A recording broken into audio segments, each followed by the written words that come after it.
एक IPS officer जो अपनी किसी मीटिंग को अटेंड करने के बाद वापस से अपने घर जा रहे थे गाड़ी से, लेकिन तभी अचानक से रास्ते में उनकी गाड़ी के सामने एक बेहद ही बुजुर्ग महिला आ जाती है और उसे देखने से लग रहा था कि यह महिला भीख मांगकर खाया करती है। जैसे ही वो गाड़ी के सामने आती है तो जो ड्राइवर है वो ब्रेक लगाता है और जो आईपीएस साहब के साथ गार्ड थे वो एकदम से गाड़ी से उतरते हैं उस महिला को सामने से हटाने के लिए।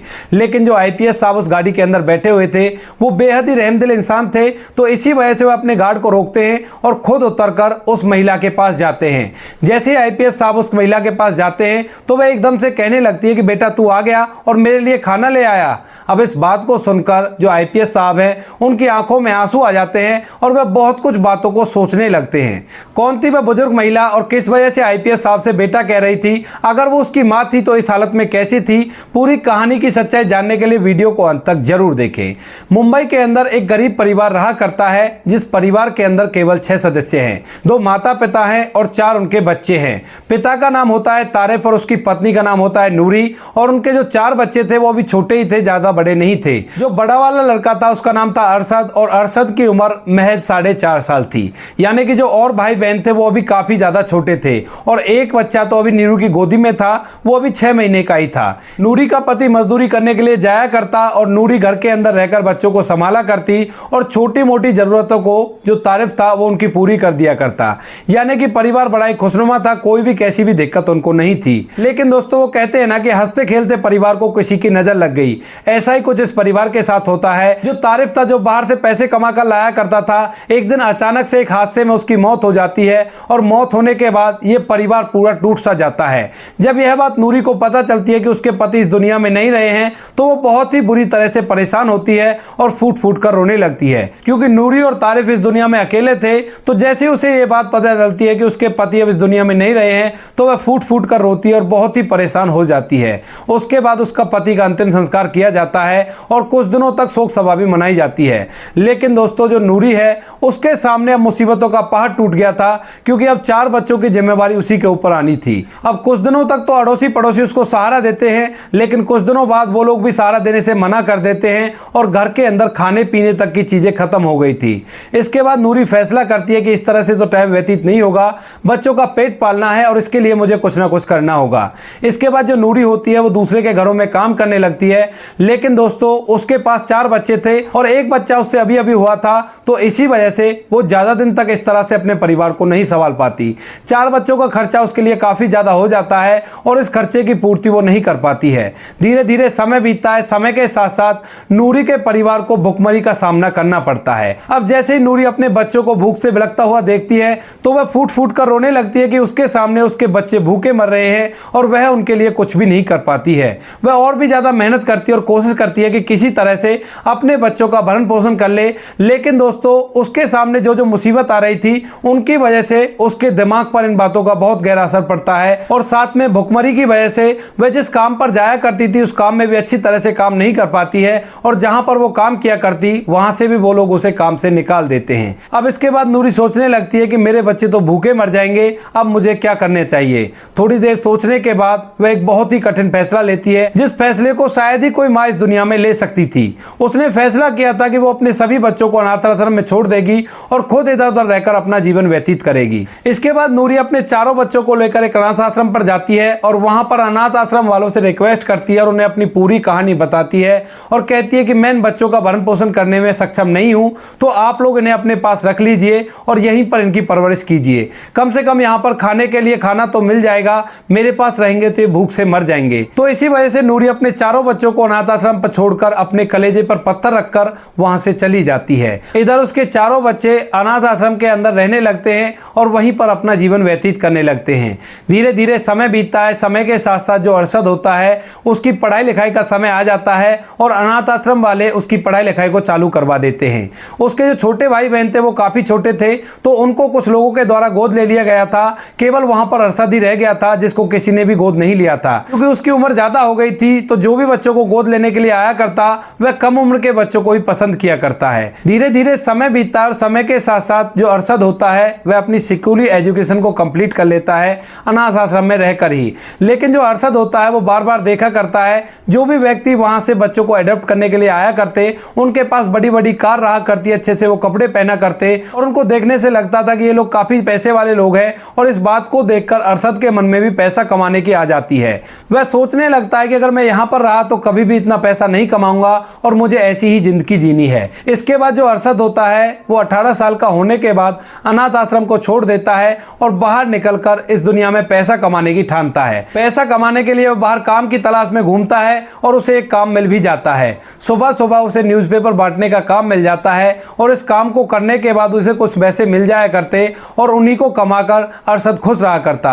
अरशद न्यूज़पेपर बांटा करता और साथ में वह फैसला करता है कि वह अपनी पढ़ाई लिखाई को भी करेगा, क्योंकि अब तक अरशद को यह पता चल गया था कि पढ़ाई लिखाई में बहुत ताकत होती है। अगर पढ़ाई लिखाई करेंगे तो जिंदगी पल भर में बदल जाती है। इसी वजह से जो अरशद होता है वो ग्रेजुएशन में एडमिशन ले लेता है और साथ में वह न्यूज़पेपर बांटा करता और उसी से अपना गुजारा किया करता। धीरे धीरे समय बीता और समय के साथ साथ उसे न्यूज़पेपर बांटने के साथ साथ और भी कई तरह के काम करने पड़ते हैं और उन कामों को करते हुए वह अपनी पढ़ाई पर फोकस करता है। ऐसे ही करके उसकी ग्रेजुएशन कंप्लीट हो जाती है। अब ग्रेजुएशन कंप्लीट करने के बाद अरशद को पता चल गया था कि अगर मैं आईपीएस बन जाऊंगा तो मेरी जिंदगी अच्छी तरह से व्यतीत होने लगेगी। तो इसके बाद अरशद फैसला करता है कि चाहे जो भी हो जाए, उसे चाहे जितनी भी मेहनत करनी पड़े, लेकिन वो आईपीएस ऑफिसर बनकर रहेगा। इसके बाद अरशद दिन रात मेहनत करने लगता है। वह गाड़ियों को साफ किया करता, जूते पॉलिश किया करता और साथ में अपनी पढ़ाई को भी जोर शोर से किया करता है। और उसके बाद भी जब भी उसे टाइम मिला करता तो वह कुछ बच्चों को ट्यूशन भी दे दिया करता और इसी तरह से अपनी पढ़ाई में दिन रात एक करके मेहनत करने लगता है। धीरे धीरे समय बीतता और समय के साथ साथ उसका एग्जाम आ जाता है और जैसे ही उस एग्जाम का रिजल्ट आता है तो अरशद बड़ा ही खुश होता है, क्योंकि पहली बार में ही उसने पहले एग्जाम को क्लियर कर लिया था। उसके बाद जहां पर वो काम किया करता है वहां पर सभी लोगों को बताता है तो लोग भी उसकी बहुत ही ज्यादा सराहना करते हैं और कहते हैं कि ये तो बड़ी अच्छी बात है, अगर तूने सारे टेस्ट क्लियर कर लिए तो उसके बाद तू एक आईपीएस ऑफिसर बन जाएगा। इसके बाद समय बीतता और समय के साथ साथ उसका दूसरा टेस्ट भी क्लियर हो जाता है। अब अरशद ने प्री और मेन दोनों क्वालिफाई कर लिए थे। इसके बाद रह गया था इंटरव्यू। अब इंटरव्यू के लिए अरशद तैयार होकर इंटरव्यू हॉल में पहुंच जाता है और वहां पर इंटरव्यू के सामने बैठ जाता है। वहां जाने के बाद जो इंटरव्यू लेने वाले होते हैं वे अरशद की हालत को देखकर उसके बारे में उससे पूछने लगते हैं। वह पूछते हैं कि तुम्हारे कपड़ों को देखकर लग रहा है कि तुम बहुत ही ज्यादा मुसीबतों से गुजर रहे हो। इसके बाद अरशद इंटरव्यूअर को अपनी पूरी कहानी बता देता है। वह बताता है कि वह किस तरह से अनाथ आश्रम से निकला है और उसके बाद वह यहां तक पहुंचा है। इंटरव्यूअर जब उसकी पूरी कहानी सुनता है कि उसकी मां उसे अनाथ आश्रम में छोड़ गई थी क्योंकि वो उनका पेट नहीं पाल सकती थी और उसके बावजूद भी ये लड़का यहां तक पहुंचा है, तो इंटरव्यूअर ये बात सुनकर काफी ज्यादा हैरान हो जाता है, क्योंकि कुछ बच्चों को सभी तरह की सुविधाएं दी जाती है लेकिन फिर भी वो लोग यहां तक नहीं पहुंच पाते और एक अरशद है जो अनाथ आश्रम से उठकर यहां तक पहुंच गया है। वह अरशद को अप्रिशिएट करते हैं और उसके बाद अपने सवालों को पूछने लगते हैं। थोड़ी देर तक इंटरव्यू चलता है और इंटरव्यू होने के बाद अरशद को वहां से भेज दिया जाता है। अरशद वापस से अपने काम धंधे में लग जाता है और काम को करता रहता है। अब जिस दिन रिजल्ट आने वाला था उस दिन अरशद एक सेठ की कार को साफ कर रहा था और वो सेठ उसको बहुत ही ज्यादा सहयोग किया करते थे।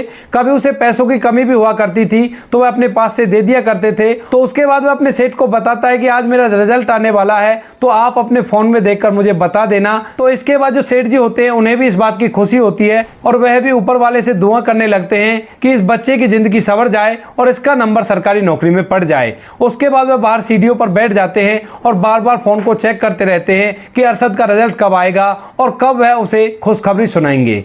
धीरे धीरे कुछ समय बीतता और कुछ समय बाद जो सेठ जी थे वो एकदम से अरशद को खुशखबरी देते हैं और कहते हैं कि जिस टेस्ट को तू देकर आया था वो टेस्ट तेरा क्लियर हो गया है और अच्छी खासी रैंक तुमने प्राप्त की है। इस बात को सुनकर अरशद एकदम से खुशी से झूम उठता है और उस सेठ जी के पैरों को छूने लगता है, लेकिन तभी जो सेठ जी होते हैं उसे उठाते हैं और अपने गले से लगाते हैं और कहते हैं कि अरे भाई अब तो तुम बड़े अफसर बन गए हो, अब तुम मेरे पैर नहीं छुओ, मेरे सीने से लगो और आज से हम ही तुमको सलूट मारा करेंगे। ऐसा कहकर वो थोड़ा सा हंस देते हैं और जो अरशद होता है उनका बहुत बहुत धन्यवाद करता है, क्योंकि दोस्तों काफी दिनों से इन सेठ जी ने उसको बहुत ज्यादा मदद की है। कई बार जब अरशद के पास पैसे नहीं हुआ करते थे तो सेठ जी उसको मदद किया करते ताकि वह अपनी पढ़ाई लिखाई को अच्छी तरह से करे और अपने मुकाम को हासिल करे।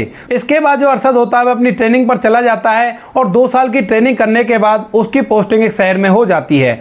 वहां पर वह अपनी ड्यूटी को संभालता है और मेहनत और ईमानदारी से काम किया करता है। अब जिस जिले के अंदर अरशद की पोस्टिंग थी उस जिले में एक बहुत बड़ा क्राइम हो गया था, तो उसी क्राइम की वजह से एक अर्जेंट मीटिंग रखी जाती है अरशद की तरफ से और सभी पुलिस थानों के पुलिस वालों को बुलाया जाता है। अरशद अपनी सरकारी गाड़ी और अपने गार्ड और ड्राइवर के साथ सीधा उस मीटिंग पर पहुंचता है और वहां पर मीटिंग कंप्लीट करता है उस क्राइम से रिलेटेड और उसके बाद वापस से अपने घर जाने लगता है। लेकिन जैसे उसकी गाड़ी घर की तरफ जा रही थी तो रास्ते में अचानक से एक बुजुर्ग महिला उसकी गाड़ी के सामने आकर खड़ी हो जाती है। अब जैसे ही ड्राइवर को गाड़ी के सामने बुजुर्ग महिला खड़ी हुई दिखती है तो वह एकदम से गाड़ी रोकता है और गाड़ी रुकते ही जो अरशद के साथ गार्ड था वह एकदम से गाड़ी से उतरता है और उस बुजुर्ग महिला को हटाने के लिए वो आगे की तरफ बढ़ने लगता है। लेकिन तभी जो अरशद होता है उस गार्ड को रोकता है और खुद उतरकर उस बुजुर्ग महिला के पास जाने लगता है। अब जैसे ही अरशद वहां पर पहुंचता है तो एकदम से जो बुजुर्ग महिला थी वो उससे कहने लगती है कि बेटा तू आ गया, मेरे लिए खाना नहीं लेकर आया। अब इस बात को सुनकर जो अरशद होता है वो एकदम से हैरान हो जाता है और इस बात को सुनने के बाद अरशद की आंखों से आंसू टपकने लगते हैं, क्योंकि अरशद का इस दुनिया में उसे अपना कहने वाला कोई भी नहीं था। लोगों ने उसका अच्छे से सहयोग किया था लेकिन किसी ने भी उससे रिश्ता जोड़ने की कोशिश नहीं की थी और आज इस माजी ने सबसे पहली बार उसे बेटा कहकर पुकारा है। और इस बात को सुनने के बाद वह फूट फूट कर रोने लगता है। लेकिन फिर भी वो बुजुर्ग महिला से पूछता है कि माजी आप कौन हो और यहाँ पर क्यों खड़ी हो गई? तो वह कहती है कि बेटा तू मेरे लिए खाना लेने के लिए गया था और इतनी देर बाद वापस लौटा है। अब इस बात को सुनकर जो अरशद होता है वह बुजुर्ग महिला की तरफ असमंजस भरी निगाहों से देखने लगता है और सोचने लगता है कि ये माजी कह क्या रही हैं। वह जब गौर करके उनकी तरफ देखता है तो उसे दिखाई देता है कि इस माजी के पहले कुचले फटे पुराने कपड़े हैं और देखने से लग रहा है कि ये माजी भीख मांगकर खाया करती हैं। और उस बुजुर्ग महिला की बातों को सुनकर उसे पता चल जाता है कि इस बुजुर्ग महिला के दिमाग में कोई प्रॉब्लम है। और इसके बाद जो अरशद होता है वह उस बुजुर्ग महिला को अपने साथ गाड़ी में बैठाने लगता है। वह बुजुर्ग महिला कहती है कि तू मुझे कहाँ ले जा रहा है बेटा? तो वो कहता है कि माँ मैं आपको खाना खिलाने के लिए ले जा रहा हूँ, आपने मुझसे खाना मांगा था ना। और ऐसा कहकर वो उसे गाड़ी में बैठा लेता है और ड्राइवर से गाड़ी को एक अच्छे से होटल पे लगाने के लिए बोलता है। होटल पे जाने के बाद जो अरशद होता है वह उस बुजुर्ग माँ को पहले तो खाना खिलाता है और खाना खिलाने के बाद दोबारा से अपनी गाड़ी में बैठाता है और एक अच्छे से सरकारी हॉस्पिटल में उसको एडमिट करा देता है। वहां जाकर डॉक्टर साहब उसका चेकअप करते हैं और चेकअप करने के बाद उसको बताते हैं कि इनके दिमाग में थोड़ी बहुत प्रॉब्लम है, अगर ये अच्छी तरह से दवाइयां खाएंगी तो ये ठीक हो जाएंगी। तो उसके बाद जो आईपीएस साहब होते हैं वो उस महिला को वहीं पर एडमिट कर देते हैं और उन लोगों को कह देते हैं कि जब ये ठीक हो जाए तो मुझे बता देना। धीरे धीरे 6 महीने बीतते हैं और 6 महीने बाद अचानक से डॉक्टर साहब का अरशद के पास फोन आता है और वह उन्हें बताते हैं जिस माजी को आप यहाँ पर छोड़कर गए थे उनकी हालत ठीक हो गई है और अब आप उन्हें डिस्चार्ज करवा सकते हो। इसके बाद अरशद अपनी गाड़ी लेकर वहां पर पहुंचता है और वहां से उस माजी को डिस्चार्ज करके अपने घर ले आता है और घर लाने के बाद कहता है कि माजी आज से मैं और तुम यहीं पर रहेंगे और तुम्हें किसी भी तरह की कोई परेशानी लेने की जरूरत नहीं है। अब इस बात को सुनकर जो बुजुर्ग महिला थी उसकी आंखों से आंसू टपकने लगते हैं। वह कहती है कि बेटा तू कौन है और किस वजह से तू मुझे अपने साथ रख रहा है? तो वह उसे बताता है कि आप मुझे रोड पर मिली थी और वहां पर आपने मुझसे बेटा कहा था और उसी क्षण मैंने सोच लिया था कि आज से आप मेरी साथ रहोगी और मेरी मां बनकर रहोगी। वैसे भी मेरा इस दुनिया में कोई भी नहीं है, मैं तो अनाथ हूं और अनाथ आश्रम में पला बड़ा हूं। अब जैसे ही अनाथ आश्रम का नाम उस बुजुर्ग महिला के सामने आता है तो वह एकदम से फूट फूट कर रोने लगती है। अब जो अरशद होता है उस माजी को चुप कराता है और पूछने लगता है कि माजी आप इस तरह से क्यों रोने लगी? तो उसके बाद वह बुजुर्ग महिला अपनी कहानी बताती है। कहती है कि मेरा नाम नूरी है और मेरे पति का नाम तारिफ था। हम लोग मुंबई के अंदर रहा करते थे। मेरे पति मेहनत मजदूरी किया करते थे और हमारा भरण पोषण किया करते थे, लेकिन तभी एक दिन अचानक से मेरे पति के हादसे में मौत हो गई और उसके बाद मैं अपने बच्चों को खाना तक नहीं खिला पाई। मैं बड़ी मेहनत किया करती लेकिन मेहनत करने के बाद भी मैं अपने बच्चों को खाना तक नहीं दे पाई और उसके बाद मैं अपने चारों बच्चों को अनाथ आश्रम में छोड़ आई। तो इन सभी बातों को सुनने के बाद जो अरशद होता है उसे अपनी बचपन की यादें आने लगती है। वह उनसे पूछता है कि माजी ये बताओ आपके बड़े बेटे का नाम क्या था?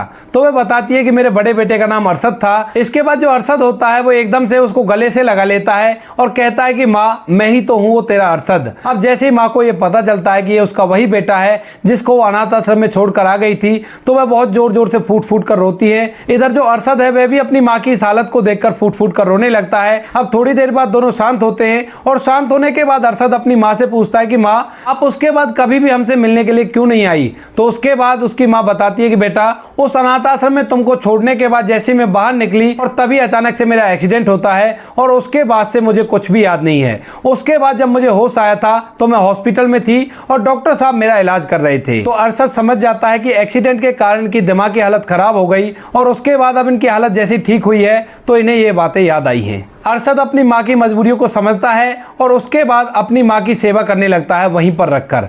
वह अपनी माँ को वहीं पर रखा करता और अच्छी तरह से उसकी देखभाल किया करता।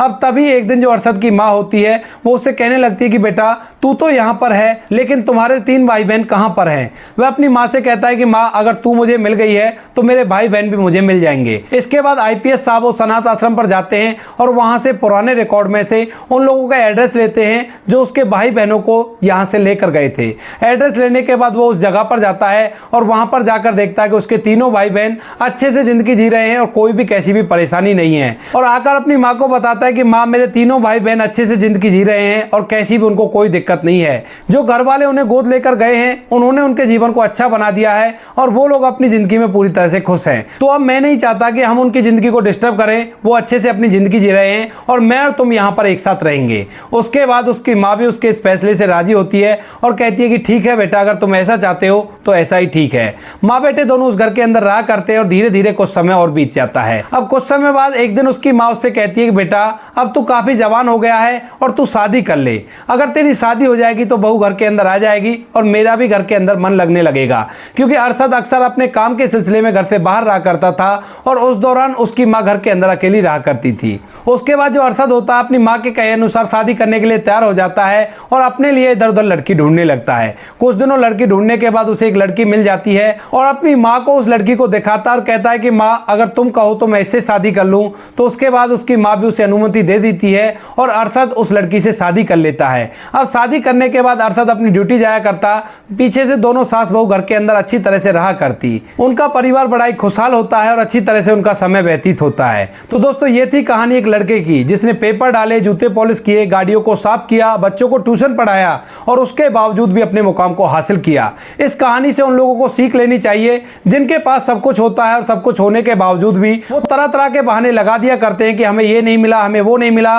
नहीं तो हम ये कर देते, नहीं तो हम वो कर देते। ऐसा कुछ भी नहीं है दोस्तों। अगर इंसान चाहे तो बहुत कुछ अकेले ही कर सकता है, जैसा कि अरशद ने इस कहानी में करके दिखाया। आप क्या कहना चाहते हो अरशद के बारे में? आप क्या कहना चाहते हो उसकी माँ के बारे में? आपकी जो भी राय कमेंट सेक्शन में लिख सकते हो, लोगों के साथ शेयर कर सकते हो। वीडियो अगर अच्छा लगा तो वीडियो को लाइक और चैनल को सब्सक्राइब जरूर करें ताकि हमें थोड़ा बहुत हौसला मिले आप लोगों के लिए ऐसे अच्छे वीडियो बनाने के लिए। इन कहानियों को सुनाने का उद्देश्य किसी को परेशान करना बिल्कुल भी नहीं है।